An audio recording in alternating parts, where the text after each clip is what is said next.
Mencari Putri Sorari. 3 hari telah berlalu setelah menghilangnya Putri Sorari. Tin Yu pun tersadar dari kultivasinya. Aku telah melakukan penerobosan ke ranah tingkat penempaan tubuh surgawi. Apakah ini kekuatan ayahku sewaktu dia masih hidup? Sungguh kekuatan yang sangat luar biasa, batin Tin Yu. Tin Yu teringat akan Putri Sorari. Dia pun mengedarkan pandangannya mencari sosok wanita cantik yang bersamanya di atas batu bara giok. Kemana dia berada? Sepertinya telah terjadi sesuatu padanya, batin Tin Yu. Tin Yu bangkit berdiri dan berjalan menuju ke arah tepi batu bara giok. Sesaat Tin Yu memandang ke arah hutan belantara dan tiba-tiba saja Tin Yu mengeluarkan mata langitnya. Tin Yu melihat ke arah sekeliling area hutan, tapi dia tak menjumpai Putri Sorari di sana. Tin Yu hanya melihat Ketua Zeng Long beserta para murid terpilih yang tengah melakukan kultivasi. Tin Yu tak ingin menemui Ketua Zeng Long. Di dalam pikirannya saat ini dia hanya ingin tahu keberadaan Putri Sorari yang menghilang. Di pagi itu juga Tin Yu berpikir harus menemukan Putri Sorari. Dengan perlahan dia berjalan di udara dan pada akhirnya turun ke bawah untuk menyelidiki sesuatu di bawah sana. Aku tak menyangka kekuatan ranah penempaan tubuh surgawi bisa membuatku berjalan di udara. Ini sungguh sangat menakjubkan, batin Tin Yu. Tin Yu memperhatikan jejak-jejak yang berada di tanah di area tempat itu. Sepertinya Putri Sorari pernah berada di tempat ini. Aku akan mencoba mencari tahu keberadaannya, batin Tin Yu. Dengan menapakkan tangannya ke tanah dan mengeluarkan kekuatan 4 hukum alam, Tin Yu melacak keberadaan Putri Sorari. Di dalam penglihatannya, Tin Yu menemukan tempat yang sangat asing baginya. Di sana terdapat sebuah kastil merah darah dengan penjagaan yang sangat ketat. Tin Yu juga melihat jika kehidupan para penduduk di tempat itu sangat berbeda dengan kehidupan yang ada di alam manusia berada. Banyak manusia yang berkepala binatang berbaur dengan manusia biasa untuk melakukan transaksi jual beli barang dagangan di sana. Tin Yu segera mengakhiri pencariannya. Dia pun menyadari jika Putri Sorari tak berada di dalam alam Fioni binatang roh, melainkan berada di alam Fioni yang terdalam sekarang. Aku tak ingin Putri Sorari terluka di sana, karena aku tahu jika keberadaannya di sana semua itu bukan karena keinginannya, melainkan adanya energi kuat yang membawanya menembus pembatas antara alam Fioni binatang roh dan alam Fioni terdalam, gumam Tin Yu. Tin Yu segera mengeluarkan 10 kristal roh yang berada dalam cincin ruangnya. Kemudian menyatukan kekuatan energinya ke dalam kristal roh yang kini mengambang di udara. Seketika itu kristal roh menyala terang dan sesaat kemudian mengeluarkan aura yang sangat kuat. Aura yang keluar dari dalam kristal roh pembungkus tubuh Tin Yu hingga makin lama tubuh Tin Yu perlahan-lahan memudar dan hilang tanpa bekas. Tin Yu kini berada di dalam alam Fioni dalam. Tempatnya berada di perbatasan antara kubu langit dan kubu awan. Di kota itu banyak berpenduduk lalu lalang di dalam kota sekedar untuk berbelanja kebutuhan sehari-hari. Ternyata di alam Fioni terdalam tak ubahnya seperti kehidupan manusia pada umumnya. Hanya yang membedakannya adalah beberapa dari para penduduk kota mempunyai wajah seperti layaknya binatang. Tin Yu berjalan ke sebuah rumah makan.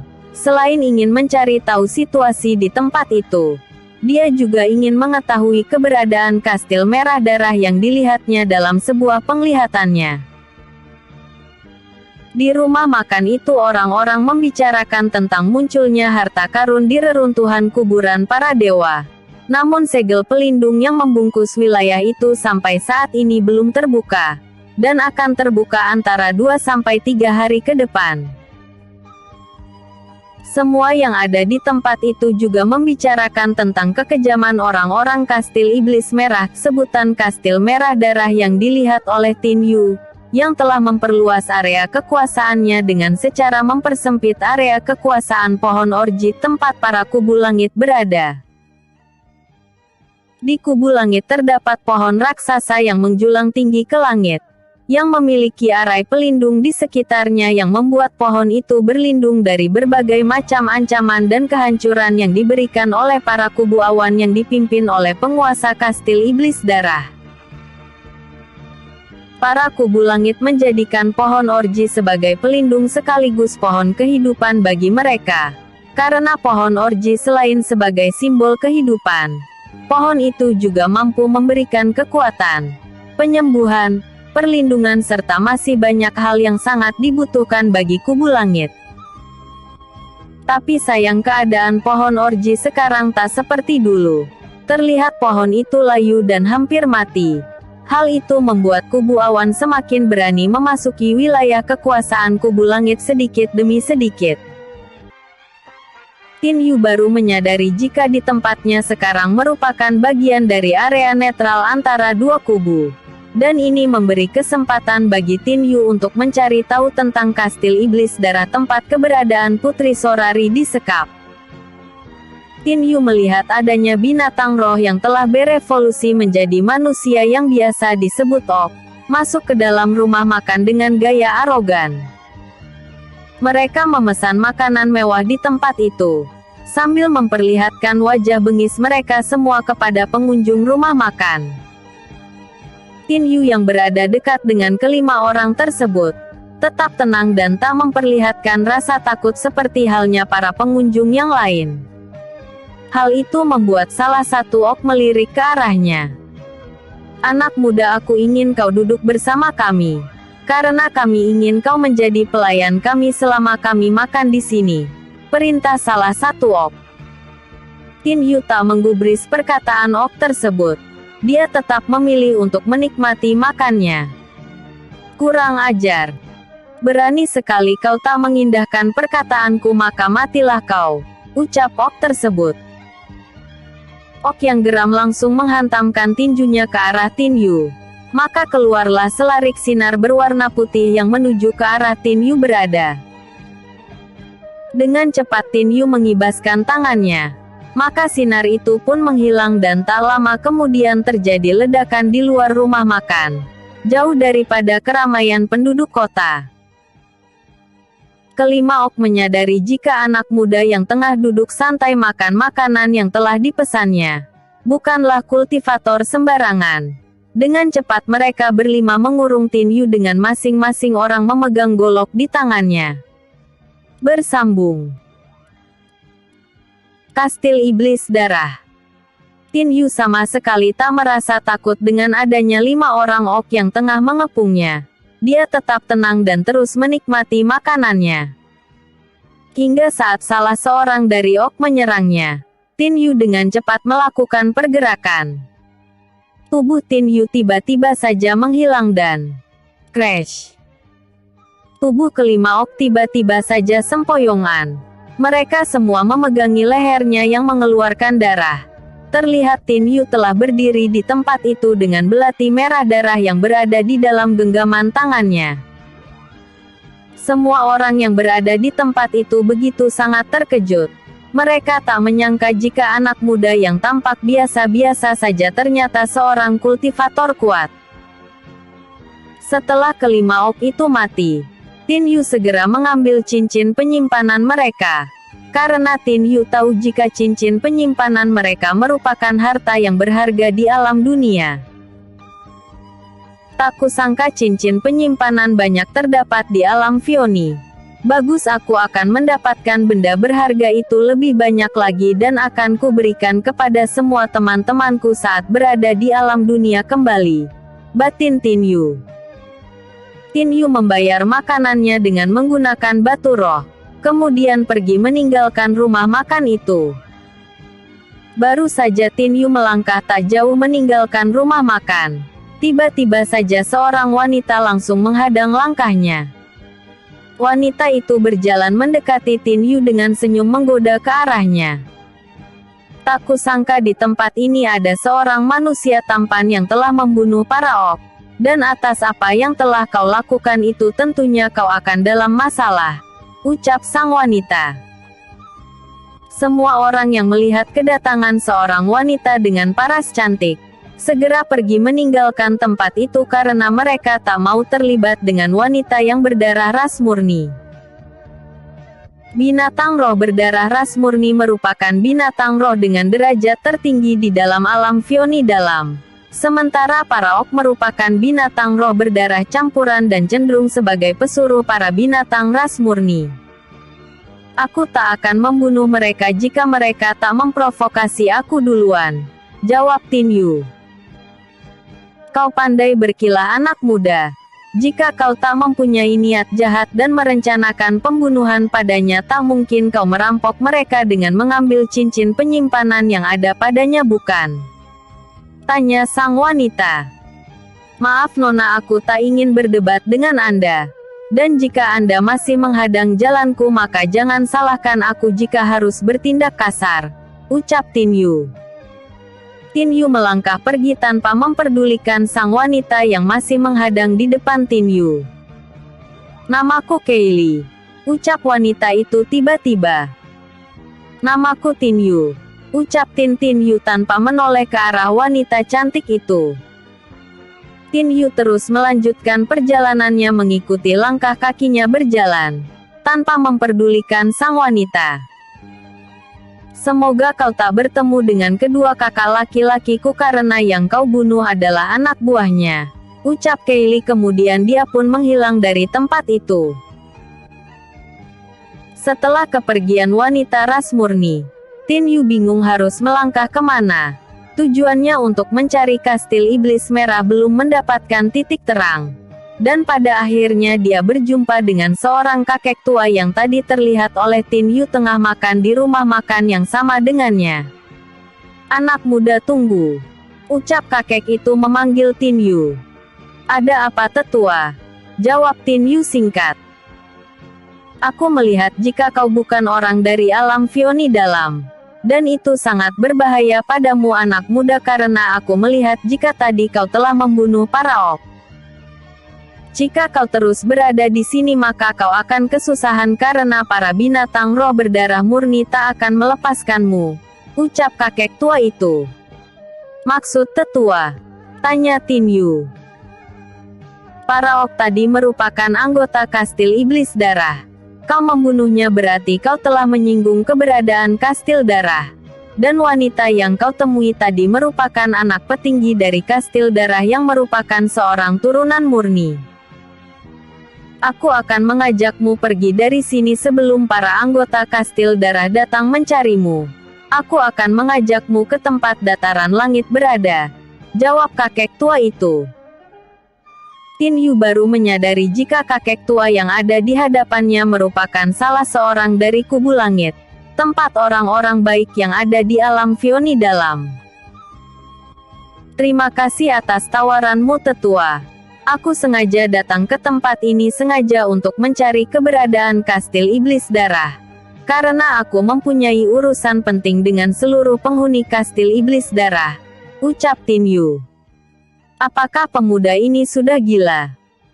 Mengapa dia mencari masalah dengan para penghuni kastil iblis darah? Apakah dia ingin mencari mati berurusan dengan para penghuni daratan awan? Batin kakek tua itu. Tiba-tiba saja beberapa orc dan 2 orang berdarah murni datang ke tempat Tin Yu berada. Dengan sigap kakek tua segera meninggalkan tempat itu meninggalkan Tin Yu sendiri di sana. Aku harus memantau anak muda itu dari sini. Aku ingin melihat kemampuannya yang berani terang-terangan menantang penghuni kastil iblis darah. Batin kakek tua itu dengan bersembunyi di balik dahan pohon besar yang tak jauh dari tempat Tin Yu berada. Bersambung. Pergi ke dataran langit. Hari beranjak siang. 2 orang ras murni dan beberapa orc datang menghampiri Tin Yu. Melihat mimik wajah kedua ras murni, terlihat begitu tak senang terhadap Tin Yu. Anak muda. Berani sekali kau membunuh anak buahku. Aku tak akan mengampuni orang yang telah berani membuat masalah dengan Istana Iblis Darah, ucap seorang ras murni dengan penekanan di perkataannya. Aku tak peduli dengan itu semua. Yang aku ingin saat ini bawa pimpinan Kastil Iblis Darah untuk menemuiku karena aku ingin membuat perhitungan dengannya, jawab Tin Yu dengan gaya menantang. Lancang. Berani sekali kau merendahkan Raja Digos untuk datang menemui. Kau memang mencari mati. Hardik ras murni itu kembali.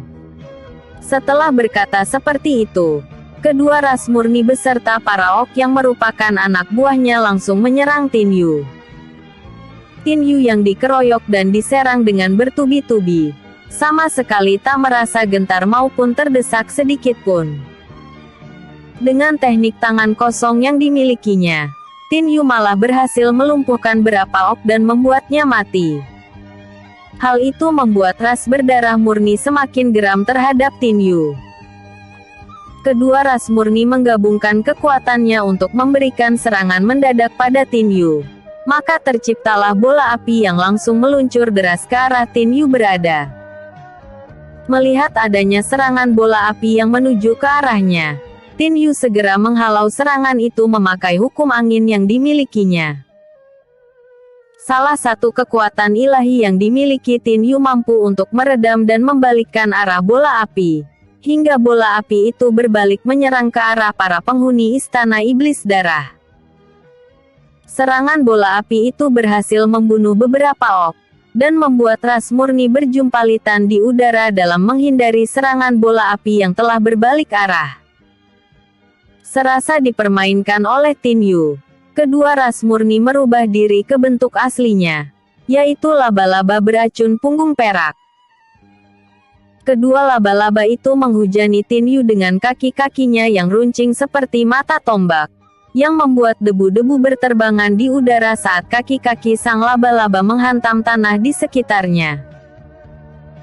Dengan teknik ruang dan waktu, Tin Yu menghindari setiap serangan kaki laba-laba yang menghujam ke arahnya, dan beberapa kali berjumpalitan di udara untuk menghindari semburan cairan beracun dari mulut sang laba-laba. Tin Yu yang terus diburu dengan serangan-serangan mematikan dari sang laba-laba, segera mengeluarkan pedang penguasa malam dari dalam tubuhnya. Melihat pedang penguasa malam yang sekarang ini di dalam genggaman tangannya, membuat Tin Yu sangat terkejut. Dia tak menyangka jika pedang pemberian dari naga giok gurunya itu kini menjelma menjadi sebuah pedang yang sangat mematikan dan menakutkan. Semua itu terlihat dari aura yang ditimbulkannya yang begitu sangat mencekam dan menindas. Apakah karena aku telah mencapai ranah tingkat penempaan tubuh surgawi, hingga membuat pedang penguasa malam menjadi seperti ini? Sangat kuat dan mempunyai aura membunuh yang sangat besar, batin Tin Yu. Tin Yu mengesampingkan rasa keterkejutannya. Dia kini fokus menghadapi dua orang ras murni yang kini telah berubah bentuk menjadi dua sosok laba-laba raksasa. Dengan pedang penguasa malam yang berada di dalam genggaman tangannya, Tin Yu bergerak cepat sambil menebaskan pedang penguasa malam ke arah kaki-kaki sang laba-laba raksasa. Percikan bunga api seketika bertebaran di udara, saat pedang penguasa malam satu persatu menebas putus kaki sang laba-laba beracun, hingga sang laba-laba menjadi tak berdaya karena kehilangan semua kakinya. Melihat sang laba-laba sudah tak berdaya, hal itu memberikan kesempatan kepada Tin Yu untuk segera membunuhnya. Dengan melompat ke darat, Tin Yu melepaskan inti api surgawi hingga membakar kedua laba. Jerit kesakitan menggema di seluruh daerah tempat itu. Sang laba-laba benar-benar terpuruk akibat terbakar oleh inti api surgawi, hingga tubuh mereka berdua perlahan-lahan hangus terbakar dan menjadi debu. Tin Yu menyimpan kembali pedang penguasa malam ke dalam tubuhnya, kemudian melangkah ke arah tempat tewasnya para penghuni Istana Iblis Darah, dan mengambil seluruh cincin penyimpanan yang tergeletak di tanah. Di atas dahan pohon, kakek tua memandang takjub ke arah Tin Yu. Karena anak muda yang ditemuinya ternyata seorang kultivator kuat yang mampu membunuh ras murni kastil iblis darah dengan begitu mudah. Aku harus membawa anak muda itu ke daratan langit. Aku tak ingin dia mati sia-sia oleh keganasan Raja Digos sang pemimpin kastil iblis darah. Batin kakek tua itu. Kali ini kakek tua yang tadi bersembunyi di antara dahan pepohonan kembali meleset ke arah Tin Yu berada. Dan dia pun melakukan perbincangan kembali dengan Tin Yu.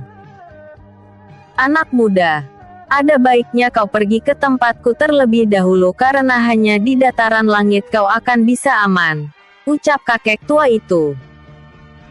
Aku tak perlu rasa aman tetua.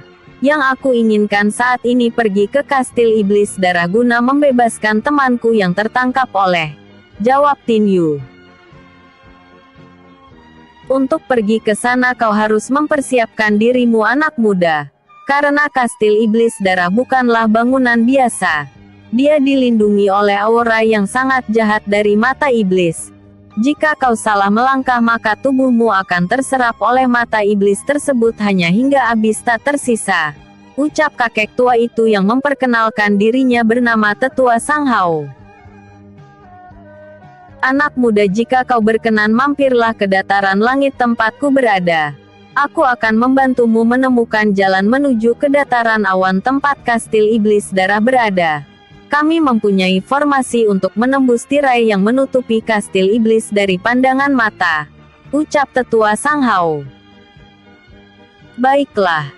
Aku akan pergi ke dataran langit tempatmu berada tetua.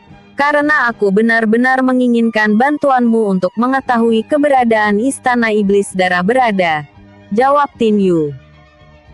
Maka berangkatlah Tin Yu bersama Tetua Sang Hao meninggalkan daerah netral menuju ke dataran langit berada. Di dataran langit tampak bangunan-bangunan berdiri kokoh di atas perbukitan, di atas pepohonan dan bahkan ada yang berdiri di atas permukaan air danau yang terbentang luas. Keadaan pepohonan begitu terawat. Bunga-bunga bermekaran di sana-sini yang membuat keadaan dataran langit begitu sangat asri, indah dan menawan. Tin Yu tak habis pikir dengan keadaan pohon raksasa yang menjulang tinggi ke langit. Pohon itu terlihat sangat layu dan hampir mati. Beda dengan pohon-pohon yang ada di sekitarnya yang tumbuh subur dengan dedaunan yang hijau lebat. Kau pasti merasa heran dengan pohon itu, bukan? Itu adalah pohon orji.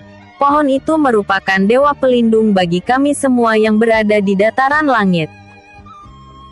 Demi untuk menyelamatkan kami semua dari serangan kastil darah iblis secara besar-besaran, pohon orji rela menyerahkan jiwanya untuk diserap oleh mata iblis, hingga kondisi pohon orji melemah.